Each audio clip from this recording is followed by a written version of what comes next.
Verse 26, sapagkat masdan ninyo ang sa inyo'y pagkatawag, mga kapatid, na hindi ang maraming marurunong ayon sa laman, hindi ang maraming may kapangyarihan, hindi ang maraming mahal na tao ang mga tinawag. Kung pinili ng Diyos ang mga bagay na kamangmangan ng sanlibutan upang hiyain niya ang mga marurunong, at pinili ng Diyos ang mga bagay na mahihina ng sanlibutan upang hiyain niya ang mga bagay na malalakas. 28, 28, at ang mga bagay na namabababa ng sanlibutan at ang mga bagay na hinamak ang pinili ng Diyos, at ang mga bagay na walang halaga upang mawalang halaga ang mga bagay na mahalaga, upang walang laman ang magmagpuri sa harap ng Diyos. Datapwat sa Kanya kayo'y nangasa kay Kristo, na sa atin ay ginawang karunungan mula sa Diyos at katwiran, kabanalan at katubusan.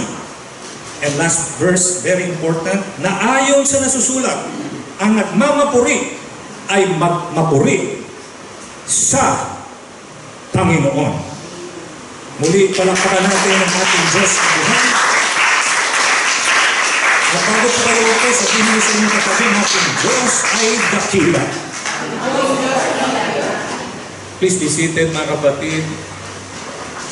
Salamat sa ating Panginoon at kahit papano ay meron po tayong kapitbahay na nagmagandang loob na magpahiram ng kuryente sa atin. At text po sa akin ang Meralco na sila po ay makapupunta dito ng mga alas 2 ng hapon pa para maayos yung aberya ng ating kuryente. So, despite that, mga kapatid, magpupuri tayo, magpapasalamat tayo sa Diyos at tuloy ang pagsamba, tuloy ang pagpupuri, tuloy ang pagpapasalamat sa Diyos.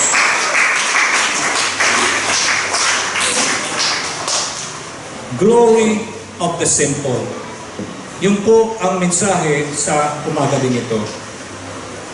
Kung magmamapuri raw tayo, magmapuri sa Panginoon. At ang pamagat ng ating pong mensahe sa umaga din ito is glory to the simple. Now, dito po makita natin na si Pablo ay nagmapuri sa katotohanan na sa halos lahat ng pagkilos sa sambahan o sa iglesia ng Diyos, they are composed of the simplest and the most humble of people.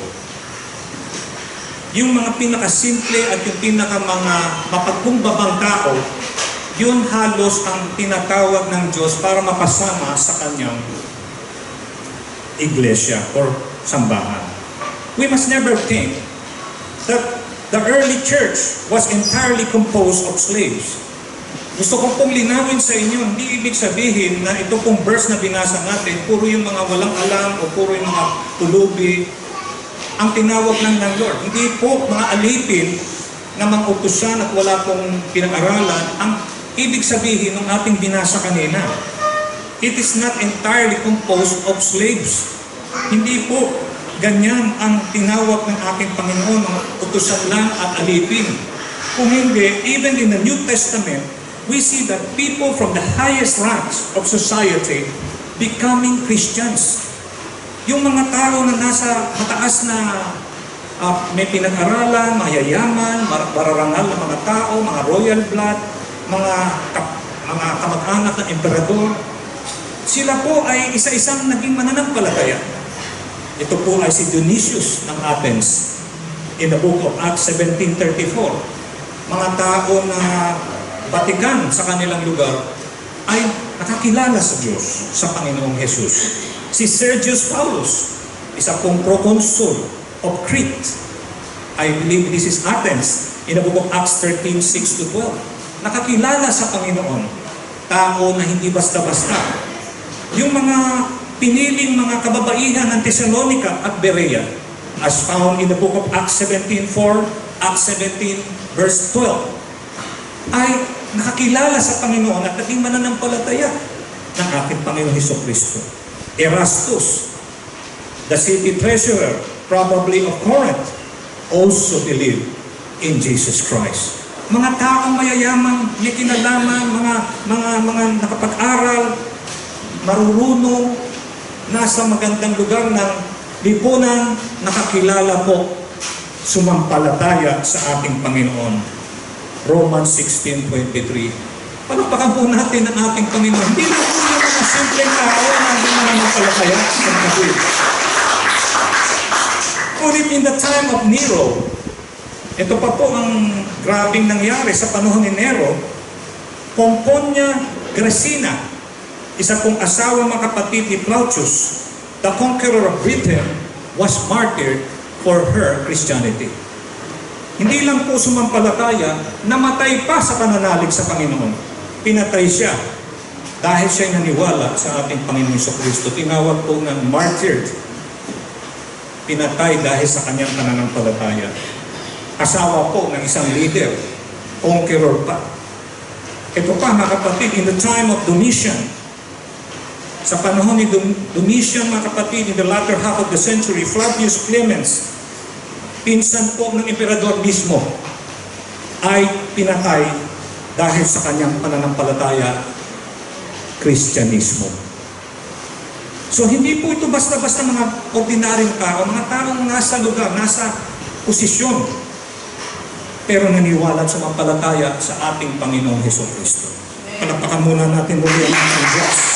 Pliny, a governor of Bithynia, wrote Trajan, the emperor, saying Christian came from every rank of society, but it remains true that the great mass of Christians were simple and humble people. Meron pong mga mararanyang mga tao mayayaman, pero napakarami pa rin mga simple at mga mabababang loob ng mga tao na kasama sa kingdom ng ating Panginoon. Ngunit meron pong mga tao, katulad ni Celsius, ang sumulat at nanlibat at pinagtawanan niya ang mga mananampalataya dahil nga simple nga lang itong mga taong ito. Dahil yung mga taong ito, mga kapatid, nakita niya parang mga masyadong mga mapakumbaba ang mga tao.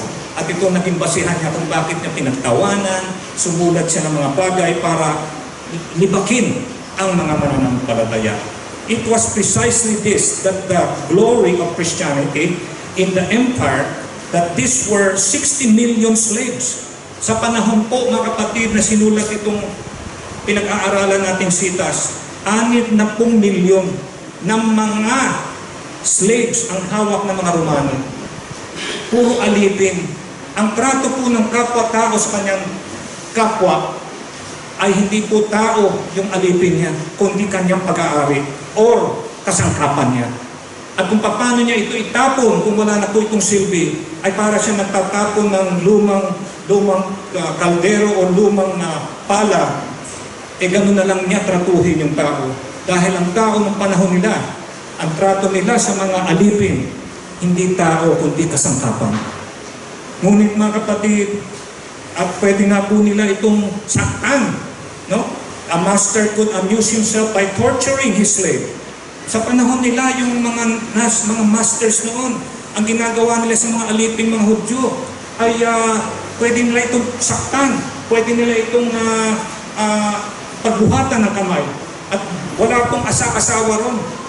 Pagka ikaw nag-asawa, ikay alipin, yung asawa mo at yung anak, pag-aari po ng amo. Ganun po katindi ang panahon noon.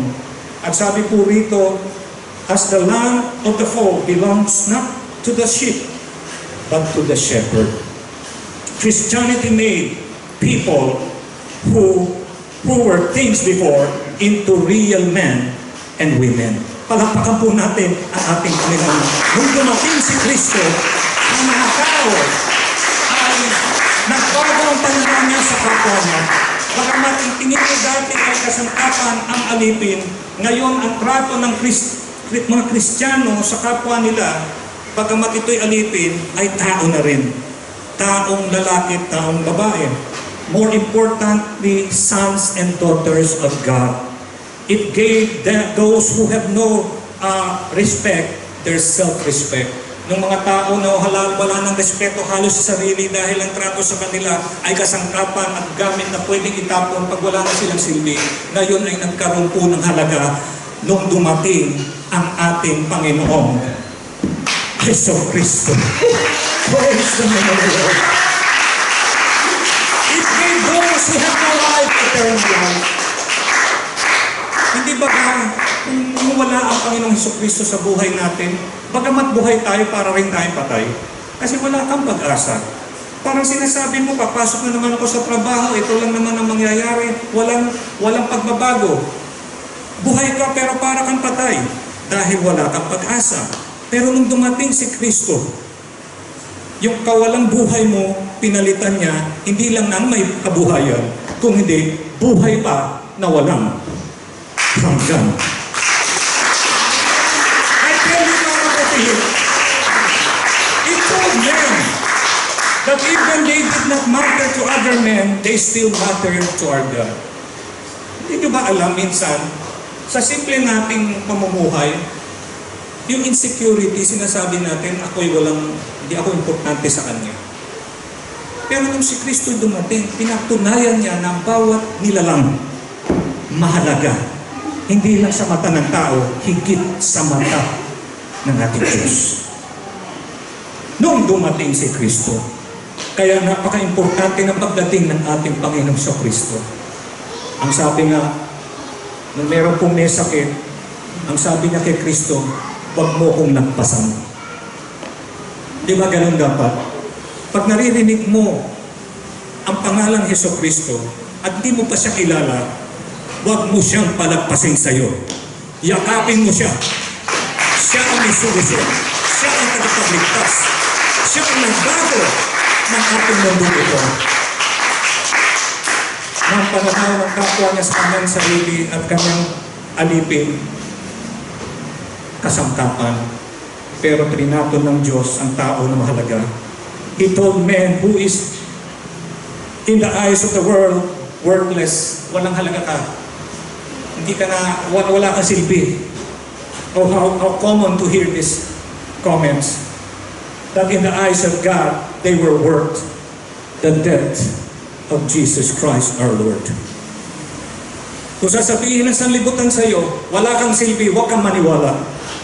Kasi mga kapatid, mahalaga ka para mamatay sa krus ng Kalbaryo ang isang Hesus Kristo dahil ikaw may halaga sa Panginoon. Thank you, Lord. Mahina ang tulaka.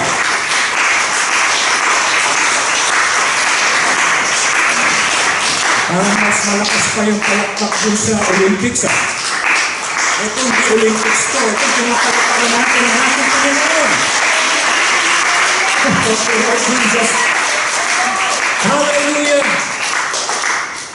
Tunay na mga kapatid, ang kasabihang Christianity is still the most uplifting thing in the whole universe. Kung wala si Kristo, ano ang magpapasigla sa buong sansimuko? Kundi siya lang ang bukod tangi makapagpapasigla, ang ating Panginoong Hesus Kristo. Paul finishes this passage.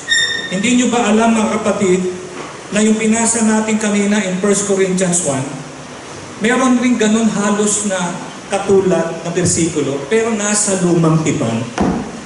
Nasa Jeremias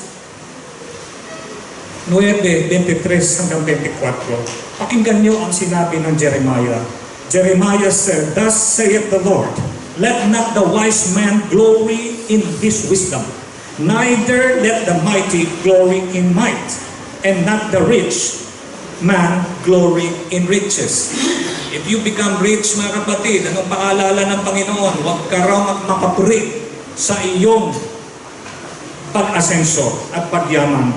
Verse 24, mga kapatid, ano po sabi? "But let him that glorieth glory in this, that he understand and knoweth me." Do not glory in riches, do not glory in man. Ang kung tayo magmamapuri, mga kapatid, at magpupuri sa ating Panginoon, ito po ay yung maunawaan at at makita at makilala kung sino raw siya. Naunawaan mo na ba't nakilala mo na kung sino siya? If you have a knowledge of who He is, mapuri ka na. Palapakan po natin ang ating Panginoon. Glory in this, that He understanded me. Hindi mo lang nauunawaan kung sino ang tunay na Diyos, nakikilala mo pa siya. He understanded me and knoweth me. Mamaya basahin natin sa Tagalog. That I am the Lord, which exercise loving kindness, righteousness in the earth, for in these things I delight, saith the Lord. Buksan po natin mga kapatid ang aklat ng Jeremiah. Praise God. Ito po, ano sabi dito? Praise God. What does the Bible says? Palakpakan muna natin ang ating Panginoon.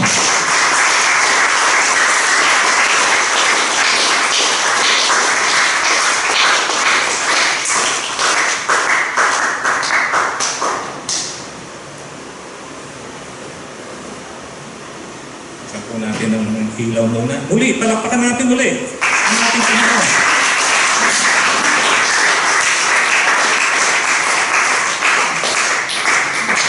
Galing po ang sabi ng Panginoon. Huwag magmapuri ang pantas sa kanyang karunungan. O, sino magpantas dito? Huwag kang magmapuri doon.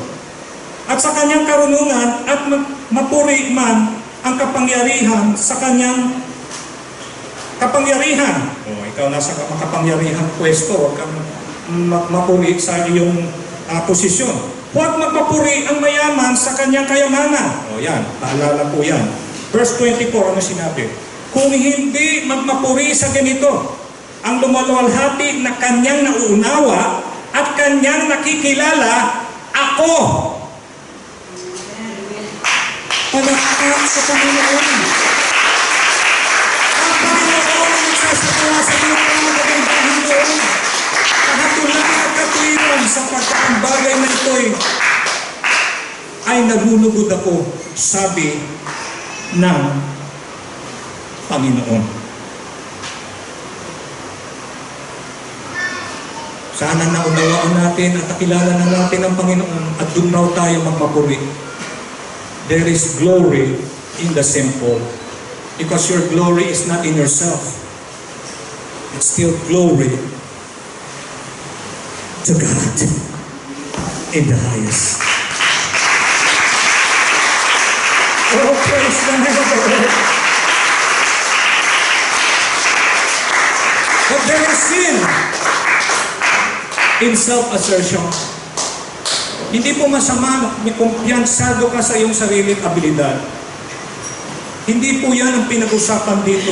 Ito po yung pagmamapuri sa ating sariling kakayanan. Or ang ating pong kagustuhan na makilala ang sarili.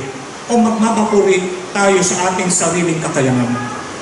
It is only when we realize that we cannot do anything and that God can and will do everything that we cannot, that real religion begins. Narinig niyo ko? Hindi tayo pwedeng magmapuri sa ating sarili at sabihin natin kaya natin ang lahat. Kasi hindi natin kaya lahat. Kailangan natin ng Diyos. At para ang relihiyong Kristyanismo magtagumpay sa ating buhay, kailangan aminin natin na wala tayong magagawa kung hindi ang Diyos pa rin ang tumutulong at umaalalay sa ating lahat. Only when people realize our own weaknesses and even lack of wisdom, who in the end are indeed strong and wise. Sino po ang matibay at malakas at matalino? Yung umaamin sa kanyang kahinaan na mayroong panghigit na mas malakas sa kanya, walang iba kundi ang ating Diyos na buhay. Muli, palapakan natin ang masigabong ating Panginoon. In fact, the man who thinks he can take on life all by himself is certain in the end to make a shipwreck and destruction of his life and his family. Ang tao na umaasa sa kanyang sariling kalakasan lamang at sinasabi niya hindi niya kailangan ng Diyos, ay haharap siya sa isang panahon na siya'y lulubog ng parang barkong may butas at hindi na makalutang o masishipwreck ang kanyang buhay dahil siya ay mapapahamak. Sigurado ang kapahamakan ang naghihintay sa taong mamapapuri na nagmamapuri sa kanyang sariling lakas. We must take note of 4 great things that Paul insists Christ is for us in the verse that we read in 1 Corinthians 1:30. And let me read 1 Corinthians 1:30 once again. It says, "But of Him are ye in Christ Jesus, who of God unto us wisdom, righteousness, sanctification, and redemption." Ano raw si Kristo sa atin? Wisdom. Ano raw si Kristo sa atin? Righteousness, katwiran. Ano raw si Kristo sa atin? Consecration, kabanalan. Ano raw si Kristo sa atin? Deliverance, katubusan ng ating mga kaluluwa. Palakpak sa Panginoon. Jesus is our wisdom. Kung marunong ka, huwag ka magmapuri sa iyong karunungan. Tanggapin mo sa sinabi ng Biblia na si Jesus raw ang ating karunungan. It is only in following Him that we can walk aright, and only listening to Him that we hear the truth. Kung hindi po tayo naging marunong dahil sa katuruan, sa bibig at sa katuruan ni Kristo, tayo'y mga mangmang pa rin. Tayo'y naging marunong dahil kay Kristo. Siya ang ating karunungan o ang ating wisdom o kapantasan. Nagbibigay kapantasan sa ating katalinuhan. As He is the expert of life. Sino ang dalubhasa sa buhay? Meron kang mga kinakausap, mga marurunong, mga eksperto ka mo, pero walang makukumpara kay Kristo. Siya ang dalubhasa sa buhay na ito. Siya ang ating karunungan. Kaya siya ang ating katwiran. Paul wrote, righteousness means a right relationship with our God. Paano mo sinabi na ikaw ay may katwiran? Kailangan ikaw ay may magandang relasyon sa ating Panginoon. Kung meron po tayong panauhin dito, hindi pa po nagsisi, hindi pa po nabautismo sa pangalan ni Jesus, at hindi pa po nakatanggap ng banal na Espiritu, itong araw ng kaligtasan. At ito po ang sabi ng banal na kasulatan, siya ating katwiran. May katwiran ka. Kahit hindi mo pakilala ang Diyos, ang pamilya nyo, mababait naman. Hindi naman galing sa pamilya ng mga kriminal. Sumusunod naman sa batas. Pero iba po yung malinis sa kanyang sariling gawa kesa sa nilinis ng ating Panginoon. Hindi nyo ba alam, mga kapatid, ng ating mga magagandang gawa sa ating sariling kalakasan, sa Panginoon ay marumi at mabahong tulad na isang basahang marumi. Dahil gawa lang natin ito sa sarili natin kaya. Pero nagiging katanggap-tanggap sa Panginoon kung tayo gumagawa ng kabutihan dahil binago ka na ng ating Panginoon sa Kristo. Siya na ang ating katwiran. Siya na ang naglinis sa atin. Of our own efforts, we can never achieve righteousness. Kung wala ang Panginoon, hindi tayo magiging banal at magiging katanggap-tanggap at matuwid sa Panginoon. And we can never achieve it on our own. It is only by realizing through Jesus Christ and His Holy Spirit that it comes not from what we can do for God, but what God has done for us. Ikatatlo, sino raw si Kristo sa ating buhay? Siya, hindi lang ating katwiran, siya ang ating kabanalan. He is our consecration. It is only in the presence of God that life can be what it ought to be. Alam niyo mga kapatid, bakit tayo naging matuwid at banal? Hindi dahil sa ating sarili, kundi dahil sa ating banal na Panginoon, Jesucristo, at binigay ang banal na Espiritu sa atin. At kung meron kayong napansin kanina habang tayo sumasambat nagpupuri sa Panginoon, meron nagsasalita ng iba't ibang wika. Ito po'y simbolo na isang tao ay napupuspos ng banal na Espiritu. At hindi lang po yan para dun sa taong yon. Ang sabi ni Pablo, I pray that all of you speak in tongues. Because speaking in tongues symbolizes a person receiving the Holy Spirit of our holy God in heaven. Everyone should receive the Holy Spirit. Everyone should be holy. For God is holy. At hindi tayo naging banal dahil sa ating sarili katuluran. Naging banal tayo because Christ is our holiness or our consecration. The Christian walk with Him. Only in that company can a man keep his garment unspotted, free from the filth of the earth. Paano mo mananatiliin ang iyong damit sa harap ng Diyos na malinis? Sa pamagitan ng paglakad kasama ng ating Panginoong Hesukristo. Siya ang ating kabanalan. He is our consecration. And last but not the least, He is our deliverance. Siya ang ating manunubos o siya ang ating katubusan. Jesus Christ can deliver us or man from the past, sin from the present, helplessness, and from the future fear. Paano ka magkakaroon ng magandang kinabukasan kung takot ka sa kinabukasan? Ang sabi nga, I don't know what tomorrow holds, but I know who holds my tomorrow. God, Jesus Christ, His Spirit. Hallelujah. Isa lang po yan. Hindi po nagkahati-hati yung tatlo na yan. In fact, hindi lang tatlo ang pagpapahayag ng Panginoon. Pwede siya magpahayag ng isang nasusunog na tanim. He can show Himself as a burning bush. He can show Himself as a image of an angel. He can show Himself as a man. Praise God. Ang daming kapahayagan pwedeng gawin ang Diyos. Pero sa bagong tipan, nakita natin na hindi lang po siya, hindi nakita bilang banal na spirito o spirito. Nakita ang Diyos nung ang Diyos naging tao.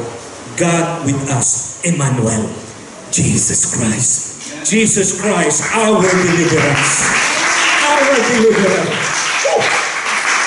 Siya ang ating tagapagligtas. Siya ang mga kapatid, tapos naman at ating gawain sa umaga dito, na huwag kang uuwi, na pinalagpas mo lang ang oportunidad, na pinalakad mo lang si Kristo sa iyong harapan, pinalagpas mo siya at wala kang ginawa, basta sinabi mo, napakinggan mo ang kanyang salita. Nakasama ako sa kapisanan ng mga mananampalataya, nakapuri ako at nakaawit, pero pinaka-importante kailangan si Kristo, hindi lang ang kanyang pangalan mananatili sa altar, kundi siya'y kailangan nasa puso na natin. Yakapin mo si Kristo. Huwag mong patakasin. Huwag mo siyang palagpasin at paalpasin sa kung asan siya. Dahil siya, mga kapatid, ay ating katwiran. Siya ang ating karunungan. Siya ang ating kapanalan. At higit sa lahat, tagapagligtas at manunubos ng sansinukob. Oh, hallelujah! Have you received the Lord? Have you embraced our Jesus? Why not? He is your glory. Kung magmamapuri ka, kapatid, hindi sa iyong karunungan, kaalaman, katangiang magaganda, kung hindi ikaw ay nagmamapuri dahil naunawaan mo siya at kilala mo siya, ayon sa Jeremiah. At dito sa sinabi ni Pablo, siya ang iyong karunungan, siya ang iyong katwiran, siya ang iyong manunubos, at siya ang iyong kapanalan. Oh, praise the name of the Lord. Hallelujah! He is the emancipator from slavery to self and sin. Siya ang magpapalaya sa iyo mula sa iyong kasalanan at sa iyong sariling pagmamapuri sa iyong kakayanan. Dahil siya na, from now on, magmamapuri ka sa Panginoon. The Bible says, hallelujah, glory to God, glory to Jesus, glory to the one God, now and forever. Sambahin, purihin ang nag-iisang Diyos habang tayo ay nabubuhay sa lupang ito. Worship the Lord, praise the Lord, for glory belongs to Him alone. Ayon sa kasusulat, ang nagmamapuri ay magmapuri sa Panginoon. Yumayaman ka, huwag kang magmapuri sa iyong kayamanan. Dumarami ang auto mo, gumaganda ang iyong mga bahay, etc. Ang iyong negosyo, hindi mapigilan ang paglalago. Huwag kang magmapuri dyan. Marunong ka ba, magaling ka, pantas ka, huwag kang magmapuri dyan. Magmapuri ka sa Kanya, sa Diyos. Nung dahil sa kilala mo, dahil sa sinasamba mo, dahil siya'y nauunawaan mo, siya ay ating karunungan. Siya ang ating kabanalan. Siya ang ating katwiran at huli, siya po ang ating manunubos.